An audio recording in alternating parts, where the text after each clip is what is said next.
All right, guys, welcome to the Buff Show. Today we got a Q1 market update coming your way, me and Mr. Ben Larson. Mr. Heavy on the Mr. So, all right, if you're watching this, you probably got our home vendors postcard. So we sent this out to all of Ogden Valley and Morgan County. These are kind of our two of our main areas that we focus in. Hopefully you guys enjoy all the recommendations there. Took a lot of time putting that together. If there's anybody on there that's not doing a great job, please let us know. We've got good, we've worked with all these people. We've got good recommendations from them. But again, if they're slacking, let us know. Well, not even that, but if you have a rock star contractor in really any field, let us know. Yeah. Because we really want to help out our community as well as people that are working in our community. So don't be afraid to share your friends and family that are doing a kick-ass job for you. For sure.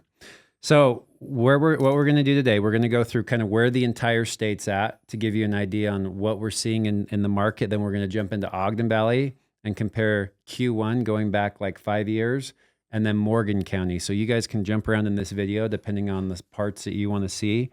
But let's start out with the entire state. So I think the biggest thing to note, comparing March of 2025 to March of 2024, is we're up almost 20% on new listings. Our pending and closed sales are down 3-ish%. Our median and average sales price pretty flatlined. From year to year. From year to year. And then our days on market has gone up 8.3%. So 65 days on market from the day that a home is listed to the day that it's sold. Under contract. Yeah, day of market home is listed to the day it goes under contract. So you have another 30 to 45 days after that before it's sold on. Thank you for correcting me. And then our inventory of homes for sale, we're up 30% on both of those.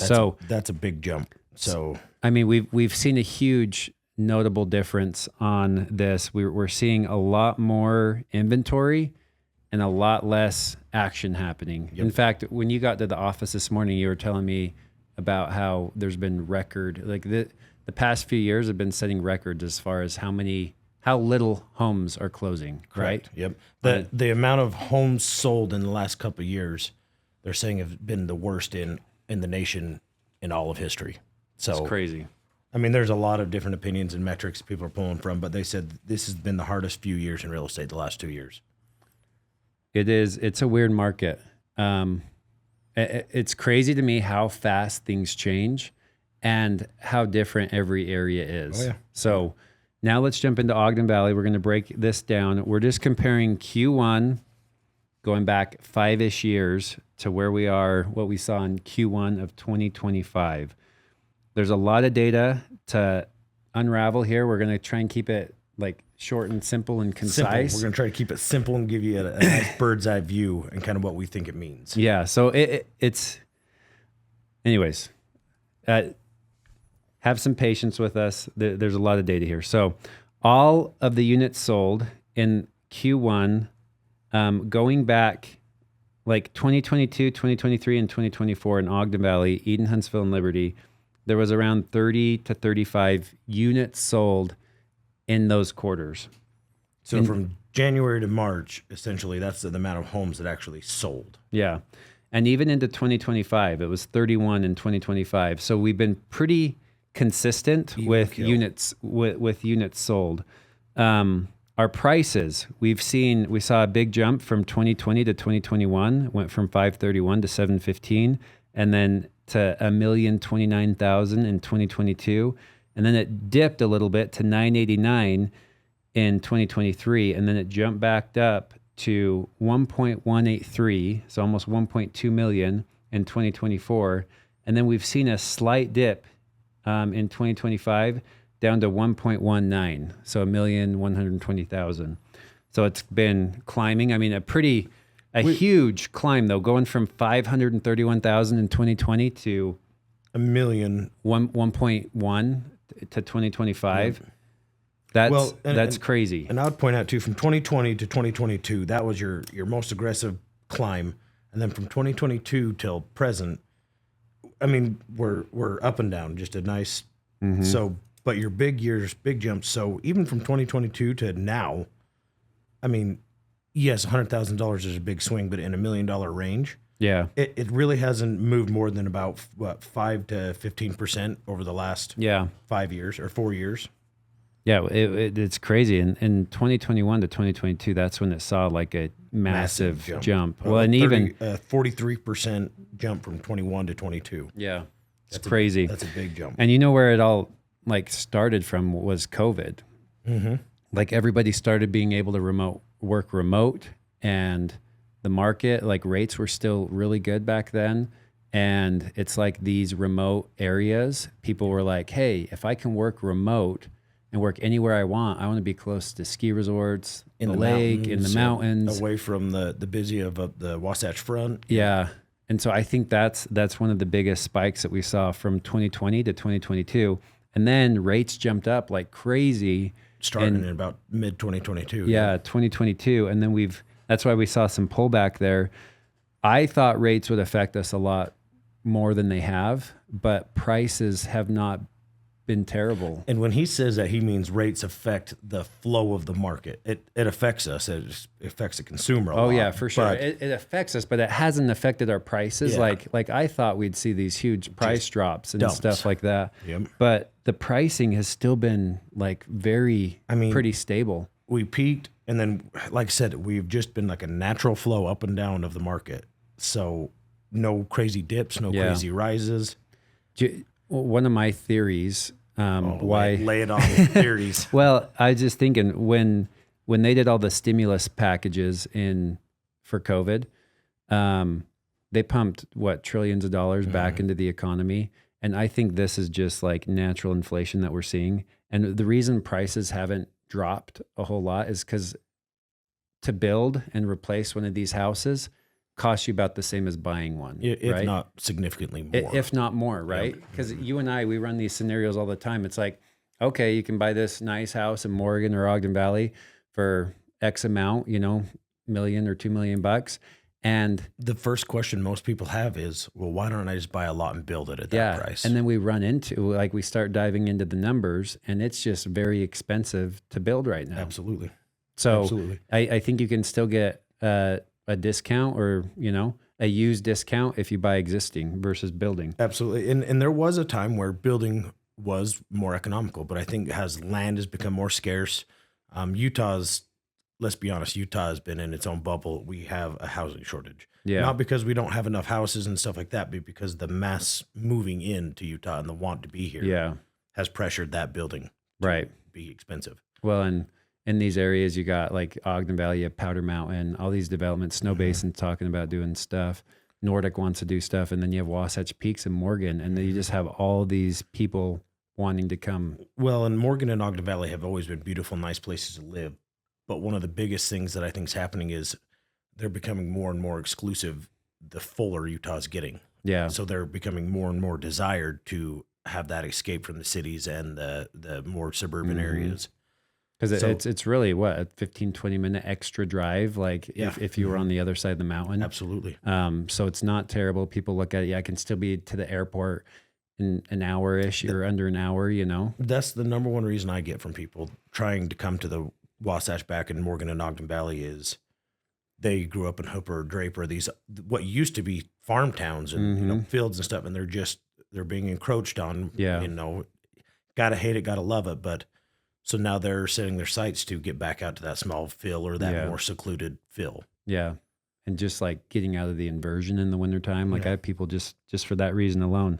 So last thing I want to finish on here with Ogden Valley is the days on market. It's kind of been all over the place. Q1 of 2021, 53 days on market on average. And again, like Ben mentioned, that's the day that a property's listed to the day it goes under contract. And then the typical contract is about 30 to 45 days from there.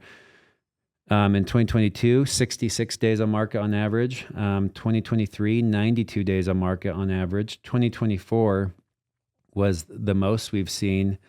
114 days on market on average. I guess in 2020, we were 166 days on market on average, which is crazy, but we're going back 5 years. We're not going to really talk about that. And then in 2025, it's interesting because we are down to 80 days on market on average, which is interesting because if we look at our new listings, we've been around 50 to 60 new listings coming on the market each quarter, or I guess in Q1.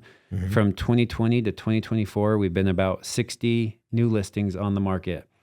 In 2025, however, we got 80 new listings. So we're getting more inventory coming on the market. And your days on markets are coming down a little bit. And the days on market are coming down. I think the price came down about 5% from last year's first quarter. So it's going to be interesting to watch unfold. My prediction, I think in Ogden Valley, there's a number of things happening. One, the incorporation, that's in full steam ahead right now. We're incorporating. They're in the process of electing all the candidates, who's going to run, getting it all set up.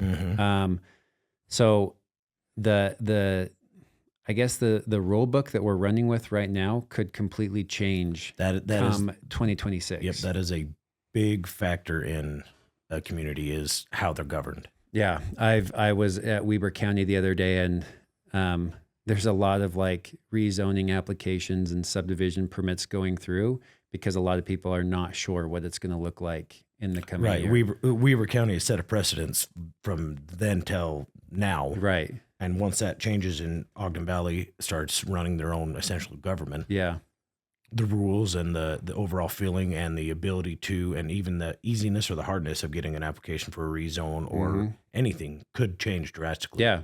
Just the process is going to be unknown. And I think that's what scares a lot of people. Yeah. It's unknown. We just don't know how it's going to all go. And it's exciting. It's going to be awesome, but it is the unknown of what it's going to look like, how it's going to be, what the rules are going to be, all of that stuff. So one interesting metric I wanted to point out on your days on market on 2024 is the highest days on market for the last 4 years, right? Yeah.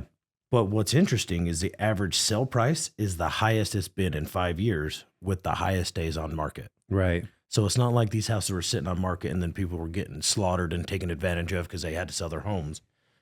I mean, it shows that if you have time in the market, that's a key negotiating skill. If you're not pressured to sell or you don't have an underlying circumstances making you leave your home. Yeah.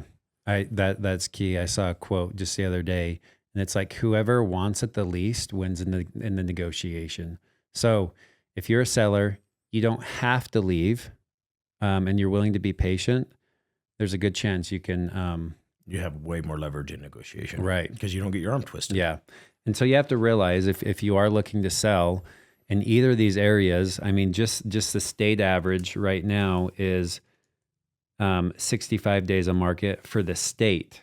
And that's like your average priced homes. As we go into these more expensive areas, I mean, you're still 180, 80 to 100 days on market. I anticipate if things don't change a whole lot and we're getting 80 more listings, like we're going to see our days on market continue to kind of creep up. Yep. So if you can plan for that and just give yourself time when you are looking to sell, like list a month or two early, let it so you have time. If you're pressured and you're needing to sell and you're not giving yourself the time and the exposure that you need for your home to be out there, then you're going to have to pay for it on price. So, well, and not to get too deep into this, but that's one big metric for a seller. It only takes one buyer to get the deal that you want. Right. And a lot of times a buyer that absolutely loves your home may be looking at it going, man, I'm just not ready yet. I'm a month out. Like I'm not even going to make that offer. I'm not even going to look at it because I'm not ready. So if you can be patient, the amount of buyers that come into in and out of your buying pool is massive. Yeah. So, no, for sure. Okay. Jump into Morgan County. Go. Same kind of plan here. Bear with me on the numbers. So average solds, and Morgan's a lot smaller of a, what do you call a petri dish, right? So petri dish. Yeah, it's a lot smaller petri dish. We don't have as much volume as the Valley does, but which is crazy because you are your own county. Oh, yeah. Like they are, Morgan and Ogden Valley are brothers and sisters, but they're two different people. You're right. Yep. So Ogden Valley's adopted. So anyways, all right. Number of houses sold in 2020 was 26. 2021 was 12. 2022 was 25. 2023 was 12. And then here's where it gets interesting. 24 and 25 jump up into the 30s. 24 we had 38, and 25 we've had 35 overall sold houses, which those still seem like small numbers, but that's almost a 200% change from 23 to 24 to 25. Yeah. So that's crazy. 2021, 12, Yep. 2023, 12, 2022, 25, and then you jump up into almost the 40s, 35 to 38. Yeah. Which is crazy. I think we can blame, I mean, Morgan is exploding. Yeah. Mountain Green it is changing. is Morgan's in puberty. Good, bad, ugly, zits or not, we are going through some growing right now. I like that. That's a good way to put it. Petri dish and puberty. Yeah, I mean, you have all the Rome stuff that Rome's has released, and I think that's why you saw the big spike in 2024. Like you had a lot of those units that were done, completed, being sold, and I think that brought a ton of volume to Morgan Valley. And even now, there's already approved in construction units that are a lot of townhome developments. Some a lot smaller, more affordable home developments in Morgan City itself. Like these numbers are going to, I think, explode over the next quarter plus the next 2 to 5 years for sure. Morgan is going through it right now. What's interesting is Morgan has been fairly even kill on days on market. 80. 2022, we dropped down to 42. We got pretty aggressive in 2022 as far as how fast your home went under contract. And then 23, 68 days, 24, 49 days, 25, we've kind of slowed down. We're kind of seeing that, all right, stuff's taking a little bit longer to sell this year because of whatever reason, but we're about 56 days on market. When we talk about new listings, we'll realize why maybe it's taking a little bit longer. I think there's just more inventory. Yep, that's exactly it. Our inventory's gone up. The median sales price the average sales price has stayed fairly even kill.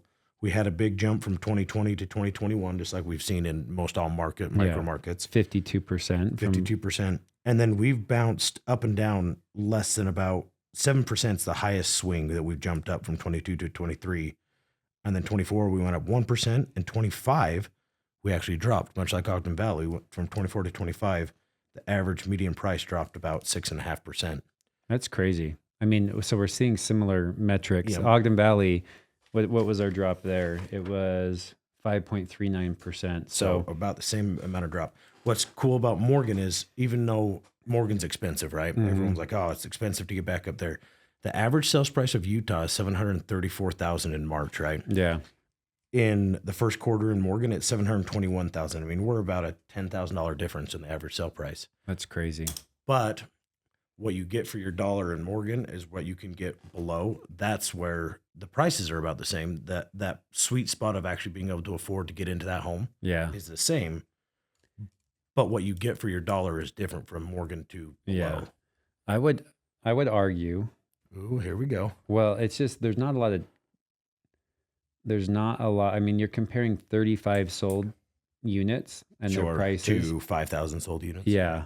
And so I think if I agree, like what you can get in Morgan, like if you were to take the same house, Morgan or on the other side of the mountain, Wasatch Front, you would notice there'd be a pretty big difference there. Which tells me the most expensive thing in Morgan is the location and the dirt. Right. The dirt in Morgan is the selling point, essentially. Right. Yeah. Let me ask you this. How much do you think that's affected by off-market sales? Or how much do you think off-market sales will sway this that we don't get the data on? Yeah, because there's a lot. You and I have done numerous in Morgan. Yeah, Morgan, it seems like there's a lot of off-market deals happening. And I think if we had those data points, that would be substantially higher on the average sale price. That would help a lot. And we're just dealing with a finite number of sold units in Morgan, which is hard. So new listings in Morgan. So the basically new inventory we're talking about. So 2020, same thing. That was a big one. It was 51. And then we haven't hit that high for the next 4 years. 2021 was 25 new listings. 2022 was 35. 23 was 16. 24, we're starting to creep back up to 47. And 25 are creeping up to 48. So our inventory is coming up and our solds are going down. So you're going to start seeing that boil point of where our inventory grows, which more inventory usually means the sell prices are going to dip a little bit. Yeah. Yeah. If rates and things don't change in the market. I think the big caveat to all of this is our interest rates. Right now we're hovering in the high sixes. And it's just been bouncing around. They've just been not that great. You go back to like 2020 and we were in like the 3s and the 4s, you know? Mm-hmm. And that's when rates jumped up in 2022, I thought we'd see a lot bigger impact on prices, but we did see a little impact, and then it's just been like pretty, I think increasing or battles that. Yeah. The need and want to be in Utah battles the increase in rates. But it sounds like from the Fed, rates are going to kind of be where they're at for this year, right? I mean, we might see a dip going into the future, but if my prediction and kind of what I think will happen is we're going to see kind of this steady growth. Like the average sales price in Morgan has been pretty steady and healthy, I would say. Oh yeah. Better than Ogden Valley. Ogden Valley's been like all over the place. Correct. There's a lot of stuff happening in Ogden Valley. But I think the swings in Ogden Valley are because of you have like a few of these massive houses that could sell for $5 million plus, when that's not, like, they're kind of out of the norm, and I think those skew the numbers quite a bit. But Morgan has those too. Well, and I think Morgan has a lot more of just the opposite of that happening. We have some big houses selling, but we've never had a whole lot of townhomes and smaller end homes selling. So I think that's what's dragging our average down. Right. Is we're getting all those newer, cheaper townhomes and stuff like that, which Ogden Valley's always kind of had those, like, since the 80s and 90s and early 2000s. There's been that condo townhome option there. Yeah. What's your prediction? I was just overall? about to say, here's my prediction in this market. Even though this roller coaster might be going slow and flat, I am keeping my bar down and my seatbelt on, because it literally takes, I mean, this market swings on fear and news. And I mean, it takes one political move. It takes someone even just saying something that could cause houses in a panic and a hurry buy. So all I can say is keep your emotions intact and just be ready for this could come to a dead stop, or this pressure that's building with our inventory. I mean, if it gets big enough and then all of a sudden rates drop, it's going to be a feeding frenzy. Yeah. So, I mean, there's so many factors that manipulate what people say. Is all I can say is be ready. So what's your advice? Let's say for sellers right now that are listening in either area that would like to move but don't necessarily need to move. Like, what's your advice? The biggest thing when you would like to move but don't need to move is great leverage, right? So yeah. First thing I'd ask a seller when they move, do you have somewhere to go if this house fire sells? If there is battles and fights for it and we have to get out because you're getting a killer deal on it or a killer price for it, the first thing I want to ask is, can you move in with a family member? Do you have an apartment? Do you have a rental? Can we find you somewhere? Are you willing to rent to get this price? Because same thing on the seller side, having that time is great, but also being flexible to get out if someone is in a time crunch is another.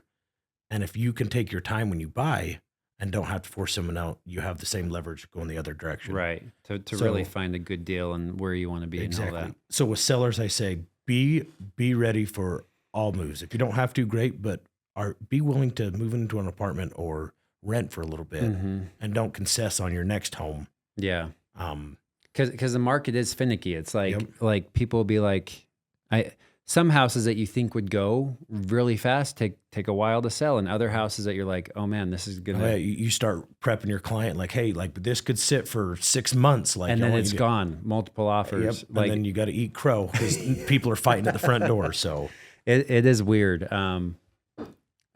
This didn't happen in either one of these areas, but for the first time, we listed a house, and the sellers weren't on the same page, and they actually asked me, we got 3 offers on the table. They asked me to increase the price, and I'm like, we can increase it, but you're shooting yourself in the foot. Yeah. We had another offer come in at the higher price that they asked me to increase it to, where I didn't have comps or anything like that. It was just bizarre. And so, like, it's a weird market right now. Weird stuff's happening.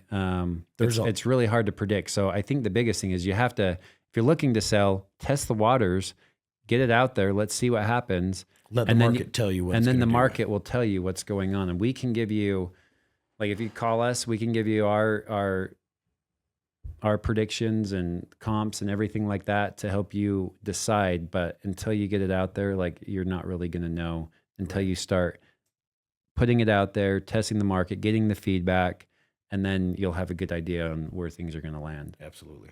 What about for buyers? If you're wanting to get into either one of these areas, do you just wait and try and time the market? You know what? I'm going to hit more on Morgan because that's where I live and where I do a lot more of my work. Yeah. So in Morgan, if you're a buyer, you have to understand the biggest metric we talk on newer, higher end homes is, can I buy the dirt? Can I even find, is the dirt even available if I had all the money in the world to buy it? That's a big thing because Morgan, even though we're growing, it's accounted for. That dirt is pre-sold before it's split. Right. And so I tell people, can we buy the dirt and can we build even this house that you're looking at and be in the realm? So keep that in mind. Are you willing to build? Can you build? Can you even find dirt? Second one is the reality, and this is more on your first or second time home buyers are trying to either get back home to Morgan, because the old saying in Morgan is everybody comes back. Yeah. Everybody goes and grows up in college life, married, and then they go, back. I want back to Morgan. Yeah. And I've seen a lot of people leave a beautiful home on the front in a nice neighborhood and come back and buy a 1960s home that they have to basically remodel as they live in it. Mm-hmm. And they've paid almost the same price that they've left their home for. Yeah. So you have to realize in Morgan, and people that have lived in Morgan their whole lives, it's a little bit harder to see that. Right. What you are paying, I mean, I hear, oh, that's ridiculous for a house this old. This should be $100,000. Yeah. And you've really got to come to reality and do some homework yourself as a buyer to know, yes, even though you're paying a lot for an older home, that's what it costs in Morgan. Right. And if you can't get behind that, you're going to have a sad, heartbreaking buying experience. You have to realize that times have changed. And I'm not just saying this to justify the price, but when I talk to my parents, like when they first bought their houses, like the first house they bought was in Smithfield and they paid like $15,000 for it. And it was a complete fixer upper, and there's like, it was borderline tear it down, but like it was cheap back then. Even when I bought my first house, I paid $190,000 for a 3,000 square foot house right below Utah State in Logan. And so just going back like 10 years, prices have just done crazy things. And going back to the inflation part, I just don't see how we've deflated the dollar so much that prices just aren't going to go back to where they were. It's like gas. We're not going to see gas under $1 again, right? It's just not going to happen. Or milk or eggs. Like everything is just getting more expensive.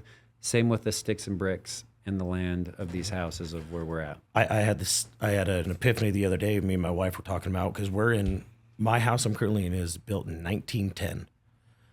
And back before I was an agent, Paden actually sold our Croydon house, which had burnt down. We rebuilt brand new. We were on an acre. And that was a nice house. We had the Lost Creek in the backyard. Everything was pristine. But we wanted to be closer to Morgan, right? Croydon's lovely, and I love Croydon. But with our kids, it just didn't work out. So we sold that for around $430,000, I think, which people would kill for nowadays. That's what a townhome's going for. Yeah. We saved money. We moved into a townhome for a bit, rented for a while, and watched the market start to pass us by. We bought a house on an acre for more than what we sold our Croydon house for. Yeah. And still had to put we had to put a septic in it, re-plumb it, rewire it. You guys have done a ton of that. Tore everything out of it. Put a new shop up. Exactly. Had to put a shop up, yard. And that was in a 3-year period. We got our area. Same thing. We got the dirt in the location we wanted. Yeah. But we concessed, a couple $100,000 for lesser of a house. Yeah. So it happens to everybody. Well, I just went through it too. Like we were on a beautiful house in Eden. We just remodeled it, and I just get these itches. Like I'm like, it's time for a change. My wife's like, this house is perfect. Like it's done. And I'm like, yeah, but it's like a painted canvas. I need something that's like blank. See, that's a sickness. It is a sickness. And so we bought this house, and now I go home and I'm like, oh man, we got a lot of work to do here. We're on more acreage. House needs a lot of work, but I'm excited. And again, similar and you probably we're paying tripled your mortgage. Oh from yeah, A to B, yeah. tripled it. But yeah, it's just, that's the market that we're in. And if you want, and we're not just saying this because we're agents and we want to sell you something and we are. make a commission. Yes, we are. But in order to get to where you want to be, if that's really where you want to be, it's gonna cost you. But you just have to have. I think we're asking for reality. Yeah. You need to do your own reality check, and we'll help you with that. But we sound like jerks when we give you a reality check. But I think really do your own homework. Don't just take us at our word, our face value. Yeah. We can give you all the information, comps. We can go back and pull what certain houses were sold for 5 years ago, 6 years, and then that'll help you really understand and go, yeah, this is what it is. I have a young couple right now buying a house in Morgan, and same thing. They started out just sick at what they're going to have to get into a home, and we're working with them because they're family friends, and so we have a big escrow period. Yeah. And they were nervous at the price point that we got in at.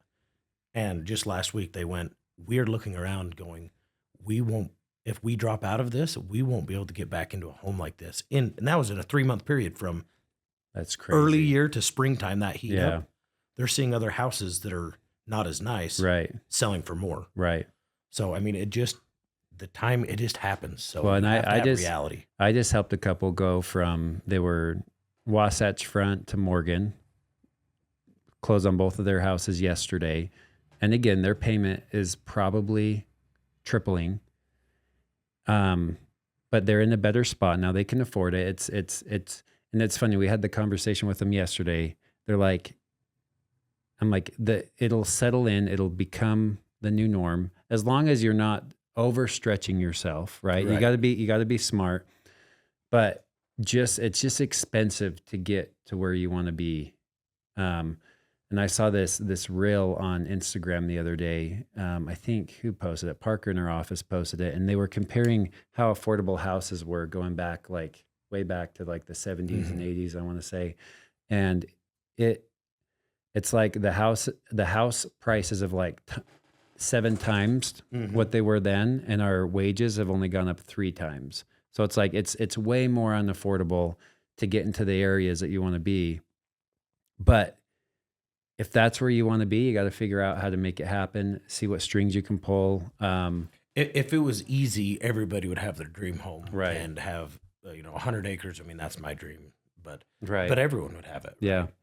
So if you can't concess, and when I say concess, I mean concess on comfort, and you're not going to have spending money if you buy a new house in a better area.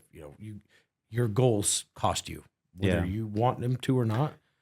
Otherwise, you wouldn't set goals. And unfortunately, I think these areas are just they're not going to cool down or change a whole lot. If anything, they're only going to get more in demand. Only more people are going to want to be closer to ski resorts and the lake and the reservoir and everything like that. So there's no great time to do it. You just kind of rip the Band-Aid off situation. If that's what you want and you can see a way to kind of make it happen, I would go for it. If we knew when to time the market, trust us, we would be doing it. We wouldn't even be doing real estate. We'd just be buying our own and selling our own, And everybody would be doing it. But what I've learned by doing it for the past 10 years is you can't time it, and you're never going to regret planting that first tree. It's like in every property I bought, I've always been like, man, whether it's a rental, an investment property, or a primary house, everyone has not been a comfortable move. It's a change. We don't like change. We don't like paying more. Yep. But then you get there and you get settled for a year and you're like, oh, wow, actually, this isn't so bad. I'm comfortable. And then you're there for 5 years and you're like, man, I love my 7% interest rate, right? Like, I don't know if I'll be saying that forever, but I'll probably be saying I like my payment where it is now versus 5 or 10 years down the road, because they're just going to change again. The old adage, a bad real estate investment, if you give it enough time, will become a good one. It's true. Yeah. So we're not saying go be stupid. Yeah, don't be stupid, but life is short. Don't let life go by waiting for the perfect opportunity. Because you got to make it. And I think that's what it comes down to. And you have to be realistic. Like, there's some clients, I'm sure you get the call. They're like, hey, we want to be... I want the Taj Mahal 100 acres and I want to pay $1. Yeah. Yeah. I mean, you're going to call us. We can help you kind of fine tune your plans, see if it's realistic, and if there's any other ways to tweak it to where it can be realistic and to make it happen. And the market's moving. I mean, we have stuff off market, on market. There's a lot happening right now in both of these areas. It's exciting times, and they're beautiful spots to live. I grew up in Morgan. I live in Eden now. I love it. You're a Morgan. I'm a 24-year implant in Morgan. I'm still not an OG, but I married one, so I got a little. I got a little bit of it. So, any last words of wisdom? I just reverse back through our whole podcast, take our snippets out, put it on a Hallmark card, and you can make some money doing that. There you go. Oh, yeah, Ben, if you see him in the grocery store, wave him down. He'll sign it for you. It'll probably be worth some money someday. Oh, definitely. Thanks for watching, guys. Until next time. Peace. Love you, bye. Here you go. Got a punch that. I said that to a client the other day. Then he texted me and said, "Did you just tell me love you, bye?"